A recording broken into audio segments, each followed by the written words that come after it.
Celui qui arrose, une plateforme qui promeut les talents et potentiels.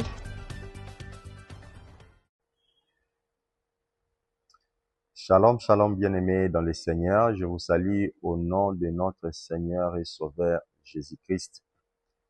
Grande est ma joie d'être l'instrument de ce matin pour partager le pain quotidien. Premièrement, je rends grâce à Dieu d'avoir rendu ces moments possibles en nous rendant le souffle de vie et en nous réveillant en parfaite bonne santé, en pleine force et forme. Et je bénis le Seigneur pour le visionnaire de cette grande plateforme, celui qui arrose, l'apôtre Yves Nathan Kassongo. Et merci pour cette marque de confiance. Bien-aimés, nous allons lire la parole de Dieu sans plus tarder. Et je vais quand même me nommer. Je me nomme Jessie Fouamba de la communauté Les Gagnants d'âme, centre d'évangélisation de Ngiringiri. Et sans plus tarder, nous allons lire la parole de Dieu dans les livres des 2 Rois, le chapitre 4, le verset 3 à 7. 2 Rois, chapitre 4, verset 3 à 7, nous lisons au nom du Seigneur Jésus-Christ. Et il dit, va demander au dehors des vases chez tous tes voisins, des vases vides, et n'en demande pas un petit nombre. Quand tu seras rentré, tu fermeras la porte sur toi et sur tes enfants, tu verseras dans tous ces vases et tu mettras de côté ceux qui seront pleins. Alors elle les quitta. Elle ferma la porte sur elle et sur ses enfants. Il lui présentait les vases et elle versait. Lorsque les vases furent pleins, elle dit à son fils, présente-moi encore une vase. Mais il lui répondit, il n'y a plus de vase. Et l'huile s'arrêta. Elle alla le rapporter à l'homme de Dieu et il dit, va vendre l'huile et paye ta dette et tu vivras toi et tes fils de ce qui restera. Prions.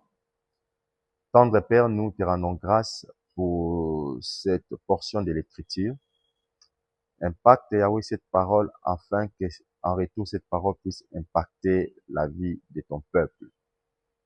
Que cette parole, Yahweh, qui est esprit et vie, puisse nous vivifier, puisse guérir tout et chacun, au nom de Jésus-Christ. Amen.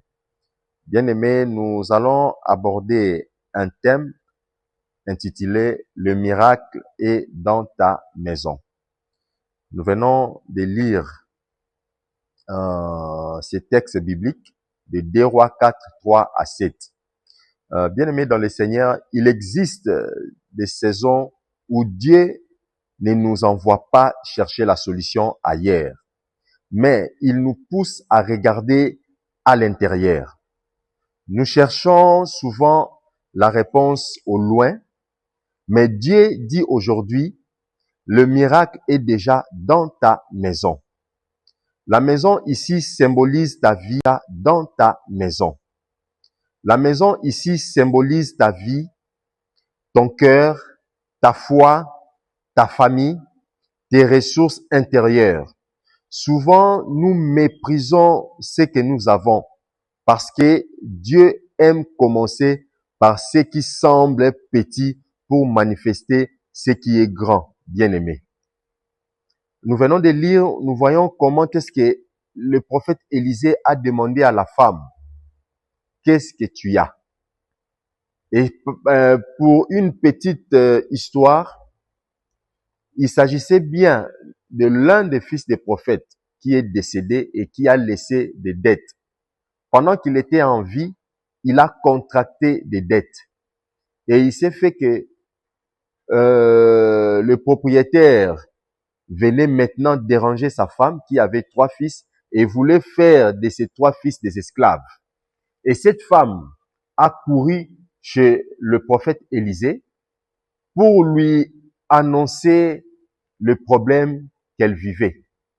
Et c'est alors que le prophète Élisée lui demanda, qu'est-ce que tu as? Et la femme a répondu, je n'ai rien, juste un peu d'huile.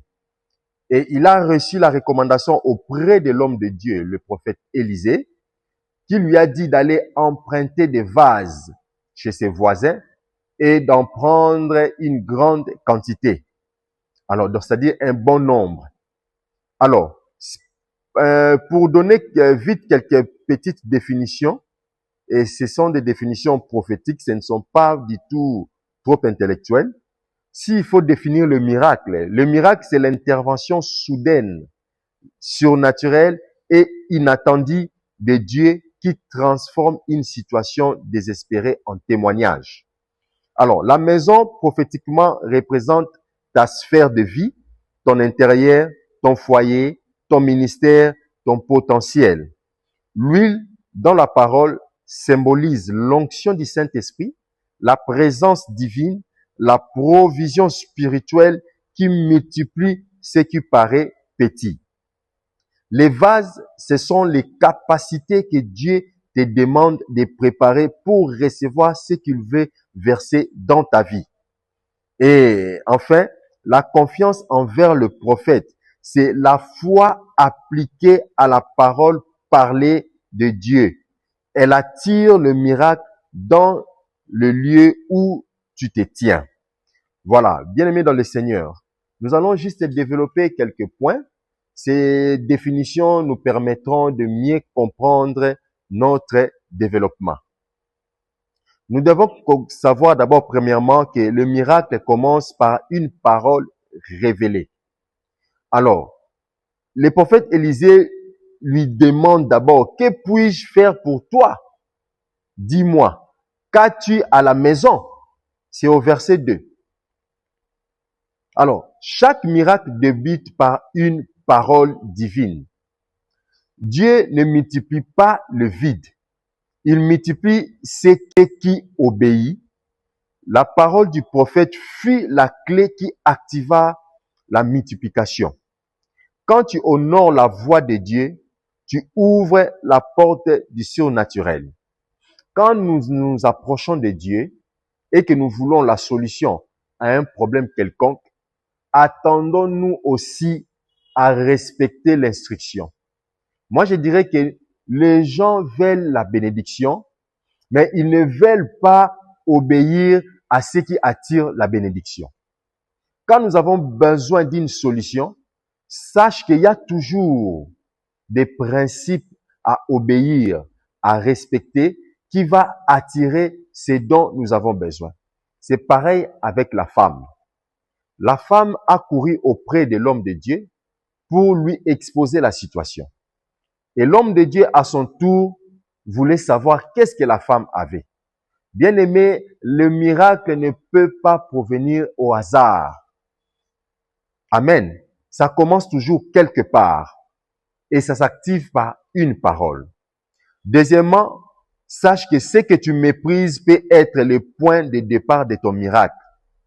Cette femme dit au prophète, ta servante n'a rien du tout, sinon un peu d'huile. Elle croyait ne rien avoir. Ça, c'est selon la femme. Mais en réalité, elle détenait la sémence de son miracle. Ce que tu appelles rien est souvent la chose que Dieu veut utiliser pour manifester sa gloire. Le problème n'est pas ce que tu as, mais ce que tu fais avec ce que tu as. La femme avait minimisé le peu d'huile qu'elle avait, mais pendant que c'est ça que Dieu a utilisé pour son miracle. Troisièmement, le miracle répond à l'obéissance, pas à la logique. C'est-à-dire, le prophète a dit à la femme, va demander des vases vides et ferme la porte sur toi et sur tes enfants. Elle ne discute pas. Elle agit. La foi obéit sans discuter, bien-aimé. Même quand on ne comprend rien, bien-aimé, nous devons obéir. Même quand on ne comprend rien, nous devons croire. Parce que la foi, c'est une folie. Cette veuve pouvait demander à l'homme de Dieu, mais comment me demande-t-il de prendre des vases vides et de renverser l'huile? Juste l'huile qui est en petite quantité. Mais cette femme a juste obéi aveuglément. Il a juste fait ce que l'homme de Dieu lui avait demandé. Et c'est l'attitude que nous devons avoir, bien-aimés. C'est l'attitude qu'un enfant de Dieu doit manifester. Si nous avons cette attitude, bien-aimés, nous allons vivre aussi le miracle. Elle n'a pas discuté. Le miracle ne se produit pas dans les raisonnements, mais dans l'obéissance à l'instruction prophétique. Il nous faut obéir l'instruction qu'on nous donne. On vous dit d'aller en jeûne, par exemple, mais vous doutez de cela. Si Naaman avait persisté dans les doutes, il n'allait pas vivre le miracle. Il n'allait pas être guéri de la lèpre.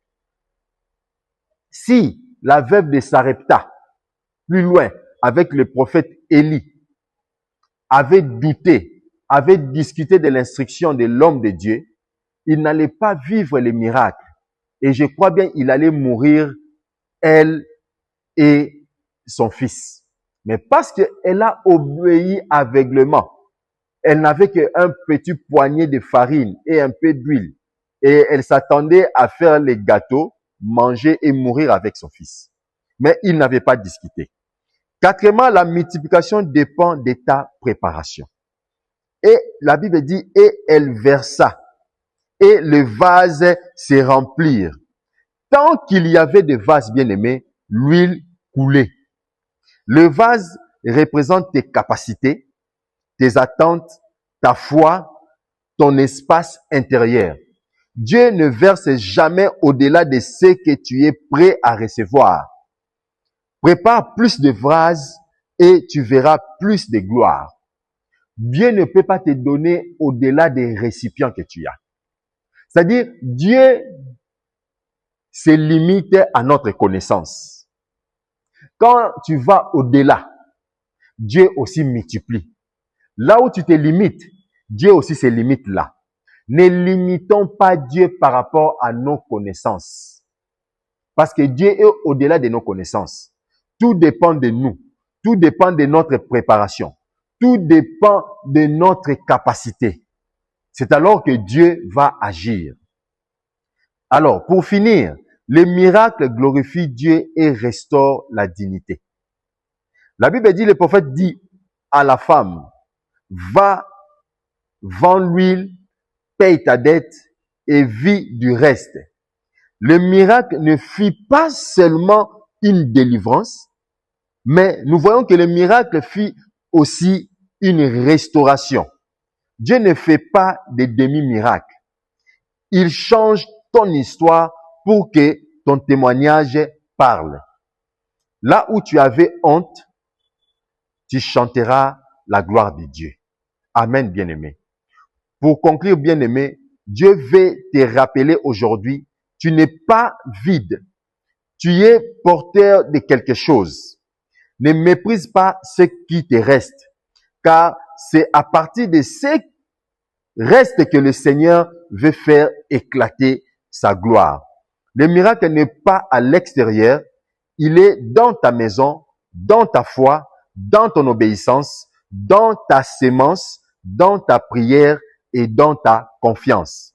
Cette femme a vu la main de Dieu parce qu'elle avait fait confiance à Dieu à travers le prophète Élisée.